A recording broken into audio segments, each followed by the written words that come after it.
before we move on.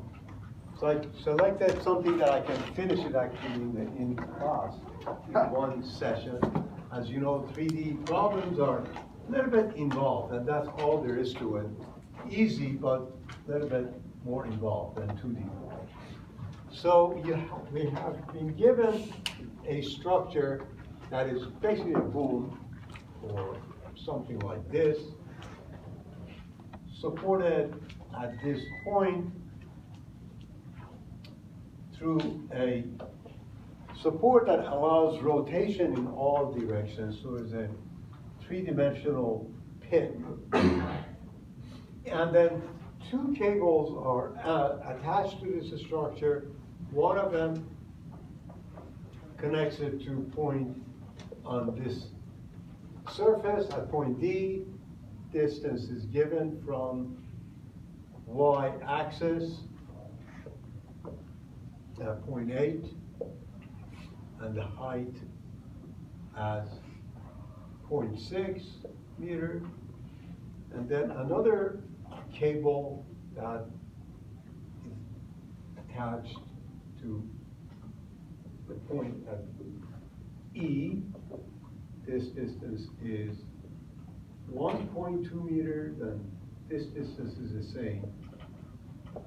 Although my drawings may not really clearly do it justice, but let's assume that's also point A. Okay. So, and there's a force of 3.6 kilonewton that acts in the middle of this bar. So this is 1.2 meter, 1.2 meters. Let me label these A, B, C, D, and E.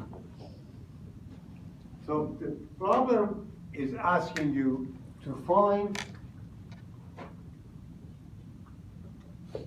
all support reaction forces. So the procedure for 3D problems is very similar to 2D. Step 1, which is the easiest, obviously, you're supposed to set up XY coordinate system, which in case of 3D is always given. Step 2, draw the Freebody diagram. You would cut the structure from its supports and replace the effect of these supports. So I would cut this here, and here, because these are the three mechanisms that support this structure. So you have the force in this cable, F of AD. You have a force in this cable, F of A, E, and then these three forces, CX, CY, and CZ, that are holding the structure in place. So you have 5 unknowns, 3 unknown forces here, and 2 forces in the cable. So that's the free body diagram. Step 3 involves solving for those unknowns using equations of equilibrium. As we discussed in 3D, you have 6 equations of equilibrium. Summation of all forces along X, Y, and Z is always 0, and summation of moments about X, Y, and Z axis are 0. So if you want, you can just simply write all those equations. You have 6 equations, 6 unknowns, solve for all the unknowns. But a better and more efficient or effective way is similar to 2D, that you start with summation of moments about a point of intersection of 2 unknowns to get rid of 2 unknowns and have only 1 unknown, 1 equation, 1 unknown to solve for. In 3D, my suggestion is to start with summation of moments about an axis in such a way, you select that axis in such a way that would eliminate as many unknowns as possible. So here we have 5 unknowns. I want to get rid of as many as possible. Is it possible to get rid of, for instance, 4 of the unknown forces? How do you do that? Take the moment on A and C. you can take the moment about this axis, for instance, either this or CE. If I choose this axis intersects with these three unknowns, so they don't generate any moment about that axis. And this force intersects with that, so that doesn't generate a moment about that axis. We only have this force AE and this force that would generate any moment about that axis. Okay? So let's write that equation then. So I will consider summation of moments about CD equal to 0. What is the summation of moments about CD? That is, you need to take moment of AE, f of AE, about CD, plus the moment that 3.6 kilonewton force generates about CD, and equate them to 0. Those are the only forces that generate moments about CD. Let me call this 1 and 2. Each of these involves a few steps, right? What does moment of AE about axis CD means? Moment of a force about an axis is the moment of that force about any point along that axis. So we have these 2 points. I consider point C, which is easier. Dot product of that moment and the unit vector of that axis, U of C D. Okay? So you need to evaluate both of these.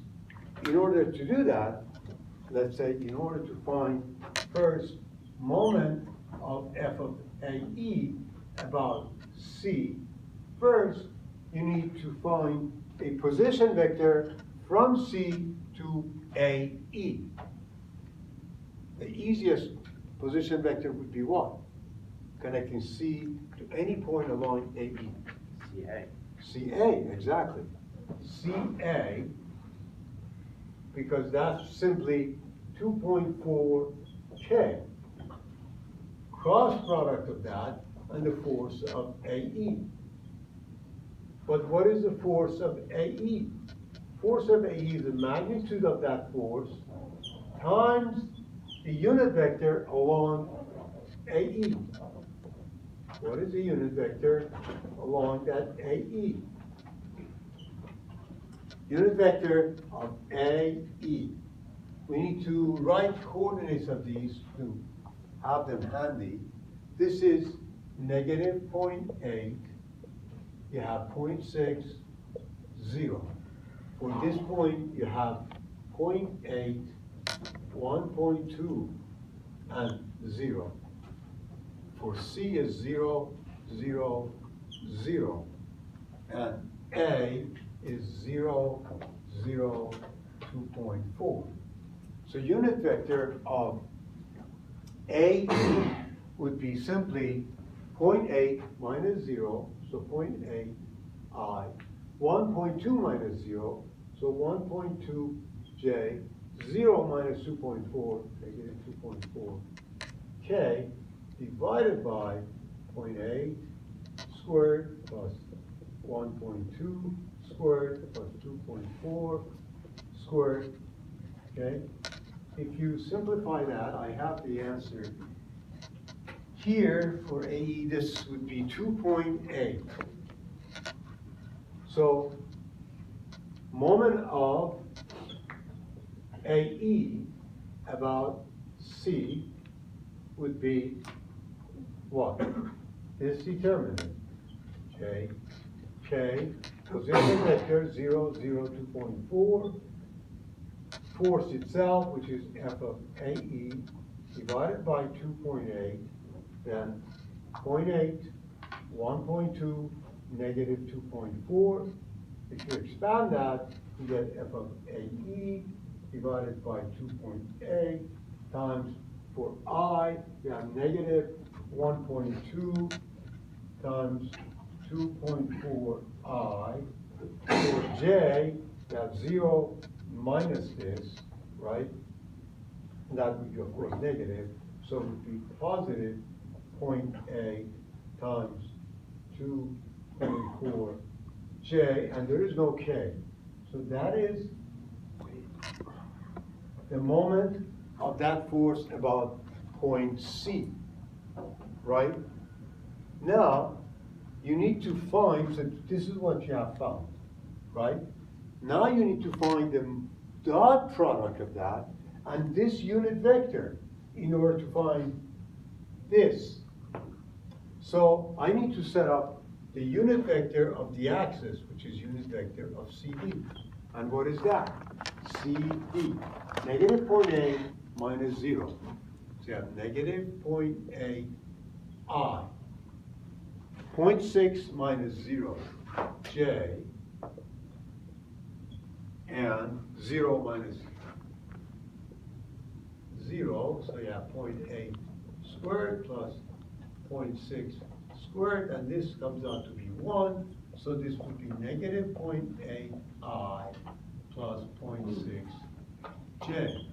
So this is the unit vector, this is that, so we need to perform this dot product operation, or in other words, this and this, dot product of these two, which means I component times I component plus J times J plus K times K.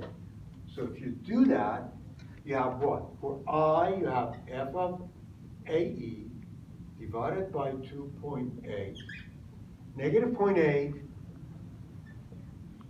times negative 0.12, so it becomes plus times 2.4, plus J component, which is plus 0.6 times 0.8 times 2.4. Okay, so could somebody very quickly figure that out and give it to me? Anybody with a calculator? So that we can find the outcome of 1, which is this. Okay. Is that? 0.8 times 1.2. This is actually times 2.88. Okay, so that makes it easier for you. And this would be 1.92, right? Okay.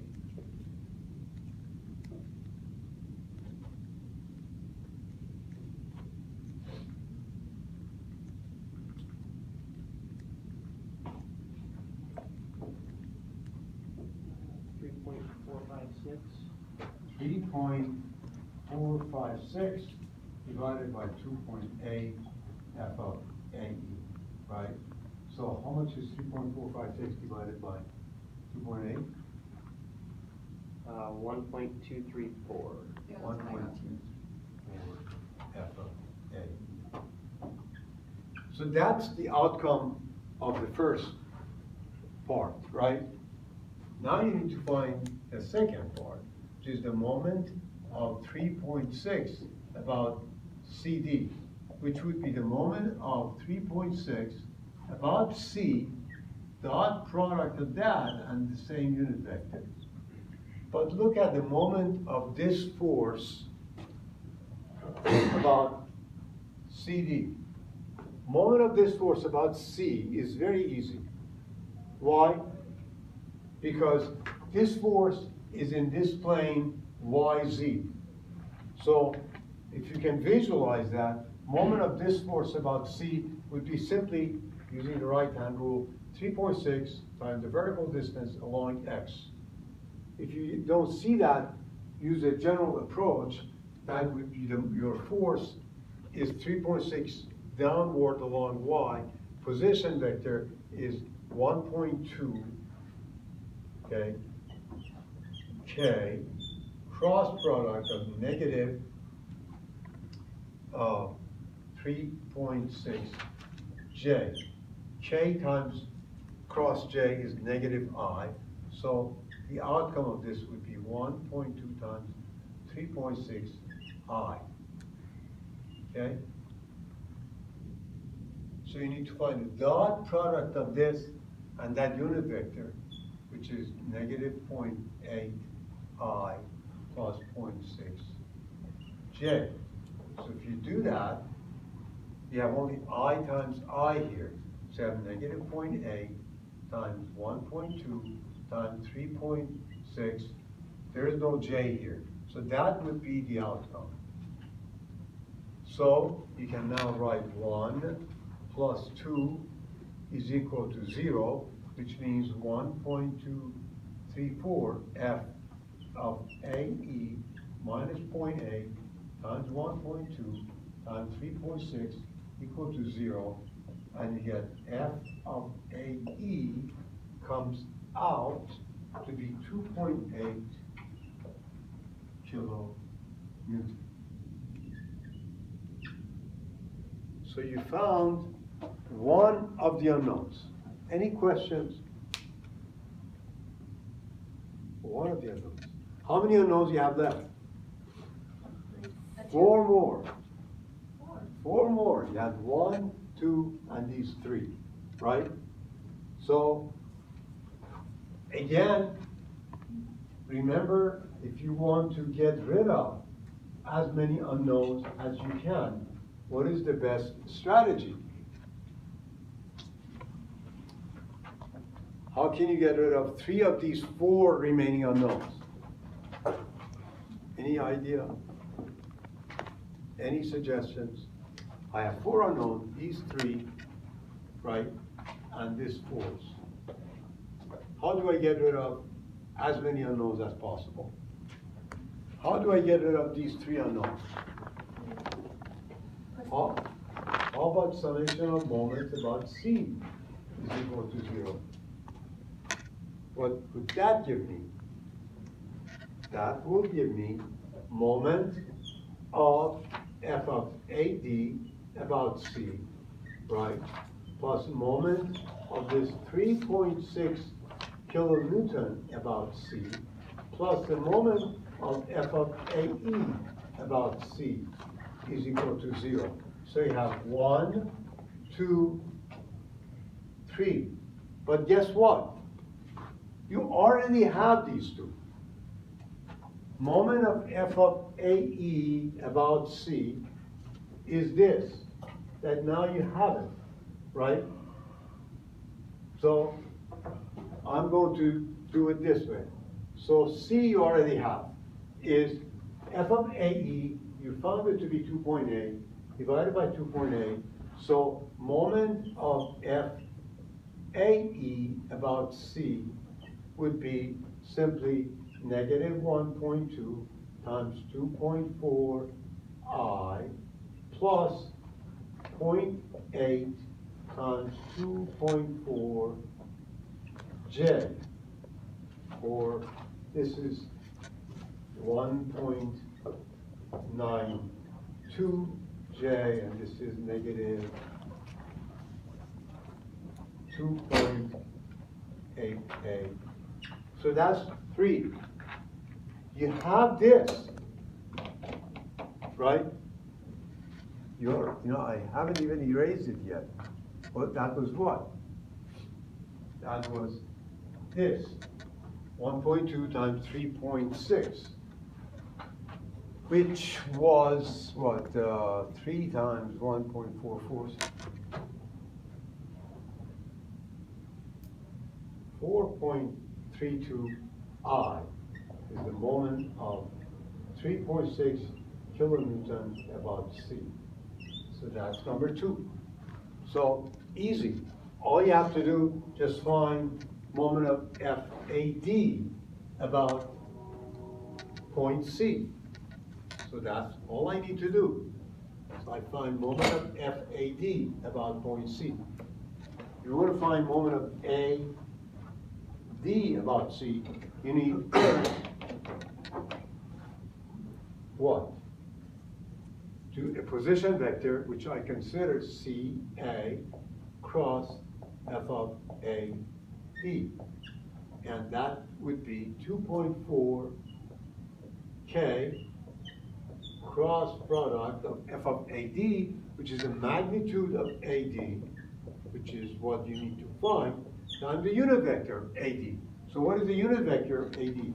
Negative 0.8 minus 0I. 0.6 minus 0 J, 0 minus 2.4 K divided by 0.8 squared plus 0.6 squared plus 2.4 squared. Okay, and this comes out to be 2.6. Okay. So let's simplify this a little bit. First of all, this would be f of AD divided 2.6 I J K 0, 0, 2.4, and that is negative 0.8, 0.6, negative 2.4.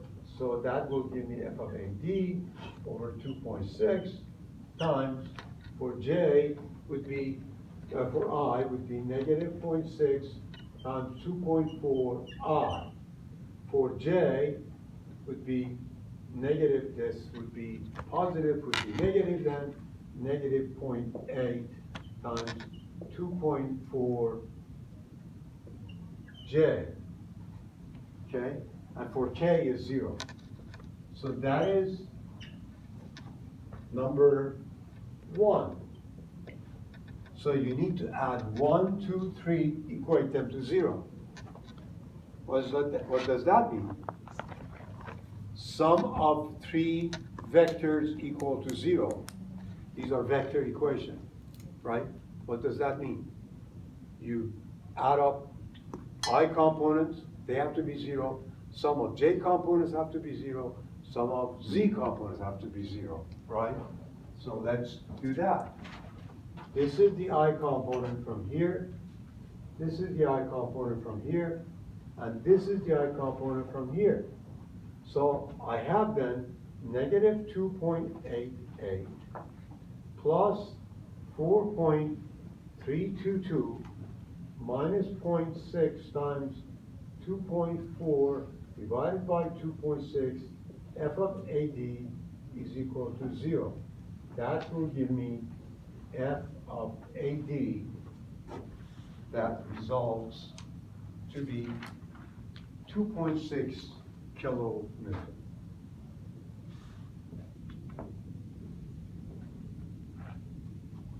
What happens to the others? This was I component. If you look at J components, you have 1.92 here, positive. You have, if you put this back here, you have negative 1.92. That would be automatically 0. Same thing with the K component, which there is none. 0 is equal to 0. So with those equations, that equation, you found the second unknown. So you have now found 2 of the 5 unknowns. How many unknowns left? 3. Still have 3. You're not done yet. And those 3 forces are what? Cx, Cy, and Cz. Before I do that, I need your help because I may have erased these already. Let me write the equations for those unknowns that I found. F of AE and F of AD. Could you give me those? F of AD is what? Comes out, F of AD I have is negative 0.8 I plus 0.6 J minus 2.4 K. F of AE is what? I erased that one. So I need your help with that. Could you give me that? It was 2.8 divided by 2.8 times the unit. So it's negative 1.2 times 2.4 J hat. How much? Negative 1.2 times 2.4 J hat plus 0.8 times 2.4. No. No. No, no, no. It's I. You have to have I. The unit vector is just point. Okay. The unit vector is 0.8i, 1.2j, and negative 2.4k. Okay, the force was 2.8 divided by 2.8, so it's gone. So that's it. So these two unknowns you found, right? Now you have Cx, Cy, and Cz, and you have three sum of force equations that you haven't used. Summation of forces along x is equal to 0, right? So let's take sum of x component of all forces. You have 0.8 here, negative 0.8 here, and the only other x component you have is Cx, right, is equal to 0. That means Cx comes out to be 0. Sum of y forces equal to 0. You have 1.2 minus 0.48, right, j, y component. You have negative 3.6, right, downward. And then you have Cy is equal to 0, right? So Cy ends up to be 1.8, okay?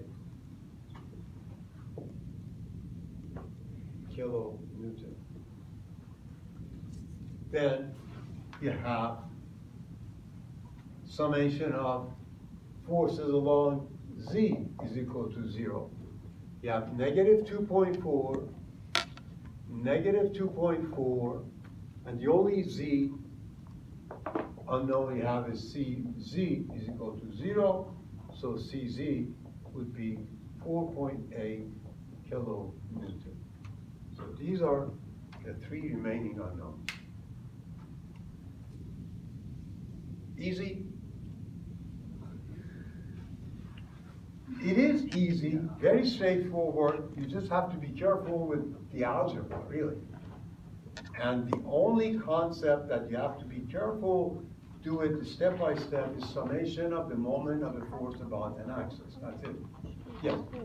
So I'm confused because when you sum the forces, Along x. oh, I understand that, but wouldn't the force have to include like the actual force times the unit vector type of situation? Yeah, it happened that the magnitude of the force here was 2.6 kilonewtons, and denominator of the unit vector was also 2.6. Oh, so they cancel. It just happened to be that way.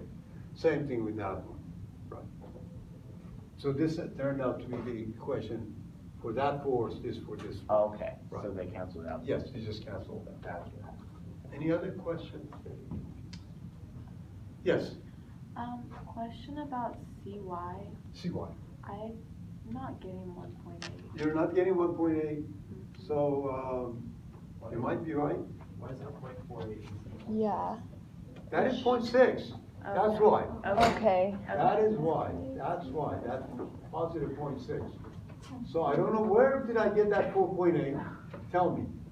That's why. Probably from I knew the answer should be 1.8. So regardless of that, the answer was written right. But yeah, 1.8 minus 3.6 would be 1.8. And then I have another question about why you made the, can you explain again why you made the connection for the moment between C, D? Like, when we first started off, why, CD? that blue line that you drew on there, Mhm. could you just explain that again? Yeah, see, we had 5 unknowns. Mhm. I wanted to get rid of 4 of them. Okay. So I need to find a line that intersects with 4 of these 5 unknowns, right? These 3 unknowns intersect at that point. So if I connect that point to point D, this line will also intersect with AD. The only force that, or forces that this line does not intersect with is AE and this one. So if I take summation of moments about an axis that intersects with these forces, those forces do not make a moment about this axis. We get rid of it. So summation of moment about that axis turns out to be only the moment of this force about that axis and this force about that axis. So could you have done the moment, instead of connecting C and D, could you have connected C and E? Absolutely, yes. And then Would you that- end up with this as the Okay. force, yes, Would that absolutely. require more work then, or no? Same about the In amount? this particular case, to be honest, should be probably the same. Okay, Yeah, okay. it's just isolated that one. There was no reason. Any other questions? Sometimes it may, but not in this problem. Okay, so where are we? And where are we going? Okay, let's see where we are.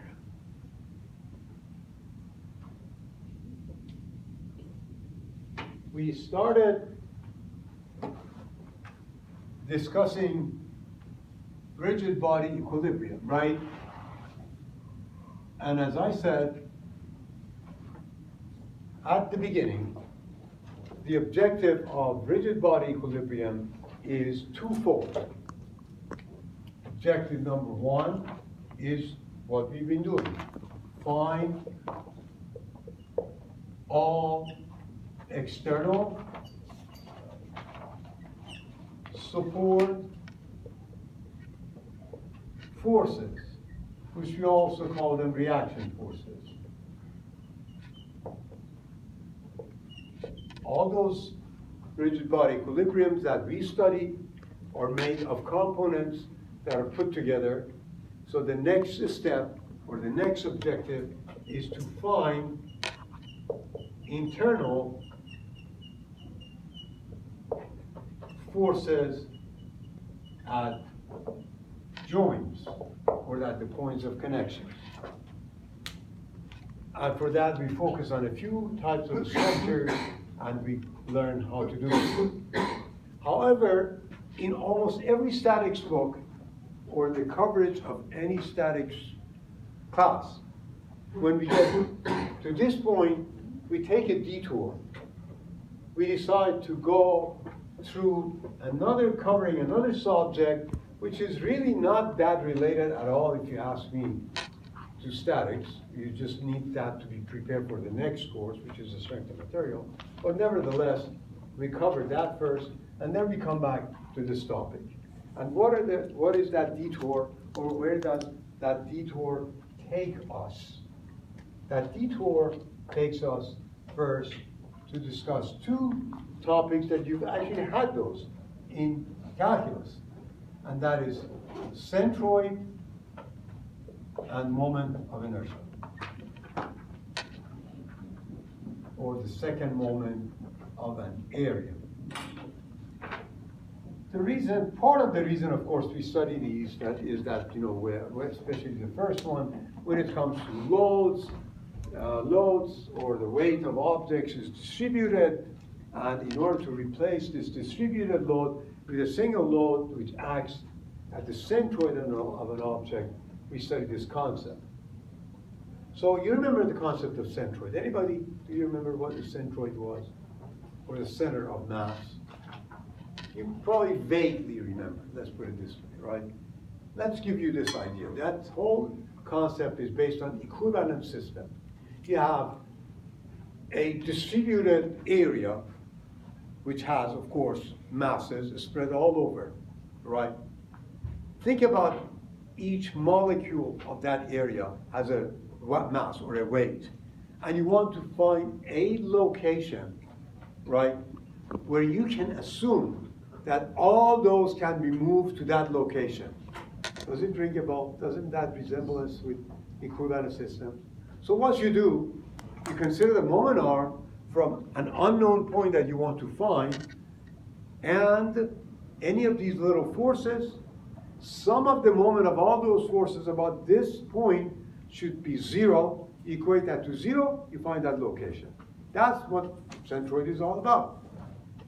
But in order to find centroid, you basically come across two types of areas in 2D that we are dealing with.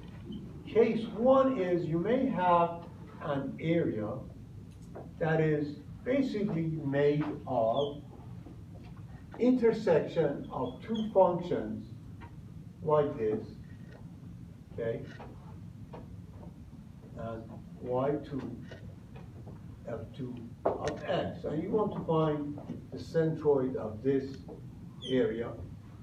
Or the second case is you may have a nicely looking area, and the nice thing about it, it is a mixture of simple geometric shapes that you know, like a triangle, couple of rectangles, a circle, a square, and so on, which we call this a composite area.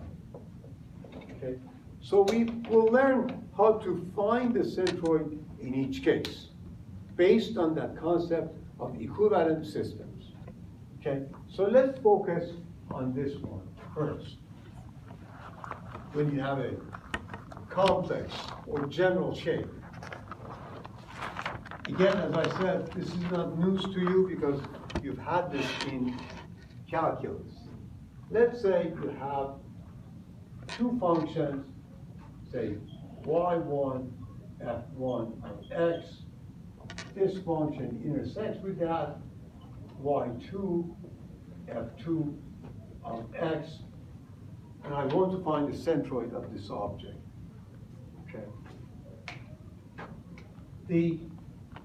I don't go through derivations, but I can do that based on that concept of equivalent systems. If you do that, you will see that the distance from that C, which is the centroid that you want to find, if you call that distance from the y-axis as x bar, and the distance from that to the x-axis, you call that y bar, x bar can be shown that is nothing but x dA over the integral of dA.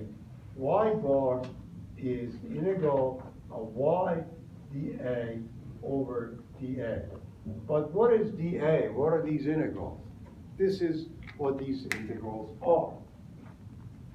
In the case of x bar, okay, let's say this is the area, okay, you consider a differential element and a general point, distance x, where its width is dx.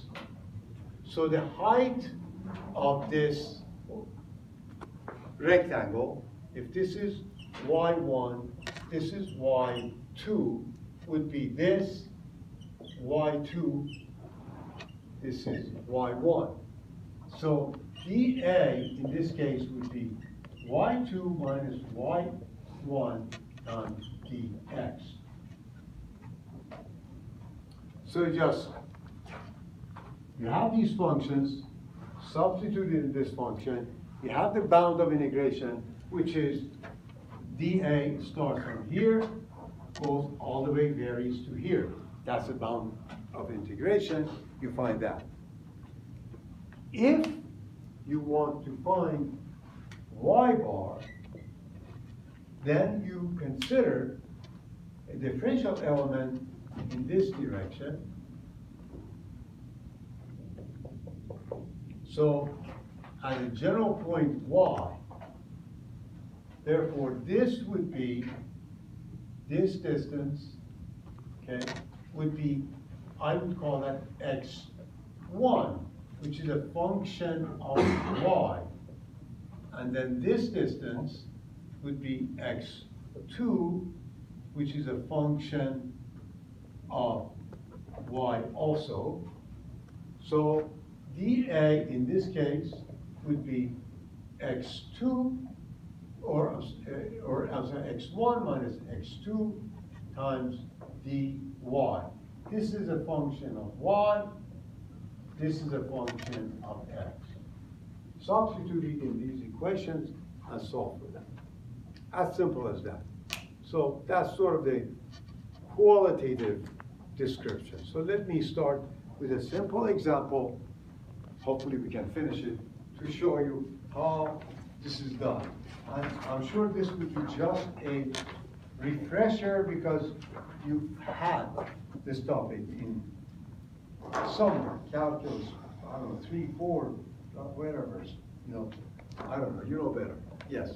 One of the ways they teach us in calculus is with double integral. If you want to do that. You can do it with double integral, but I think this is easier because you can define a bound of integration much easier, and also physically it makes more sense based on the concept of equivalent system. Because if you think about it, this is what you're trying to find, right? This is the unknown. So you say the moment of each little piece with respect to that is equal to that unknown distance to the total mass. That's basically the equivalent system concept. But let me demonstrate that through an example. It's always easier to demonstrate any concept through some meaningful example. So let's do that. Okay. So let's see. I'm going to consider this problem from your book, problem 536. You have a shape defined by two functions given like this. This distance is A, this is H, okay? This function is given as YK squared. This is given as YMX. So you want to find the centroid of this shaded area. So let's look at it. First of all, we can find these constants because you have this, at this point, you know, in other words, at X is equal to A, Y is equal to H. So if you substitute that in here, H is M times A, therefore M would be H over A. Same thing here. Substitute for Y, H is equal to K times A squared, so K would be H over A squared. If those H and A are numbers, your K and M values are given. So let's say we want to find X bar.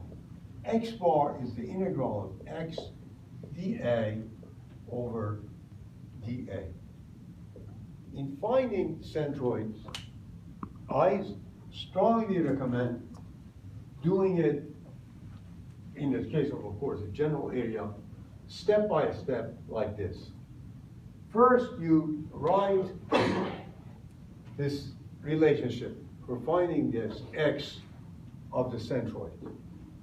Second, set up the relationship for differential element, and in the case of X bar, you consider that differential element with its size being parallel to the y-axis. So this is dx, height here then. This would be, if this is y2, if I call this y1, this is y2 minus y1. So dA would be y2 minus y1 dx, okay? But what is y2? Y2 is mx, and we found m. So y2 is h over a times x. How about y1, which is this one? Y1 is what? K times x2, or h over a squared times x squared dx. So you find dA, step number 2. Then you just simply substitute those into this equation. Bound of integration is what? Variation of x. This is x. That varies from here 0 all the way to a. So step number 3 would be you find x dA, which would be integral from 0 to a of x times dA, which is what? H over a x minus h over a squared x squared dx. Integrate that, that would be, or let's first simplify that, would be h over a x squared minus h over a squared x cubed dx. So the integral would be 1 over 3 h over a of x cubed, right? Minus 1 over 4, okay? H over a squared x to the 4 from 0 to a. So substitute that. That would be a cubed becomes a squared, so 1/3 of h a squared minus 1/4 of h a squared. So it would be 112 divided by that would be 12 divided by 3 divided by 4, 4 would be 1/12 of h a squared. So that will give you x bar. Very simple, right? As long as you just set up dA, the key point is to set up this differential area. Just, you have the bound of integration, substitute in there, and that's it. Yes? Did you solve for the integral of dA? Yeah, no, not yet. Oh, I have, no, I'm sorry. See, you got it, you know, I just found this integral. Getting late, this is x dA. In order to find dA, x bar, you need to find the integral dA, right? So what is integral dA? dA is given, is integral from 0 to a of, I take h over a out, so x minus 1 over a x squared dx, or h over a of 1/2 x squared minus 1 over 3a x cubed from 0 to a. Substitute, you would have h over a times 1/2 a squared minus 1/3 a squared, right? So it would be 1/6 a squared, right? So it would be h a over 6. So x bar then would be 1/12 h a squared divided by 1/6 h a. So would be 0.5 a. So centroid is along this line, which is 0.5 a. But where is it along that line? You need to find y bar, which we better stop and finish it next time. Yes. A is the quantity of 1/2 a squared minus 1/3 a cubed. Right. It's from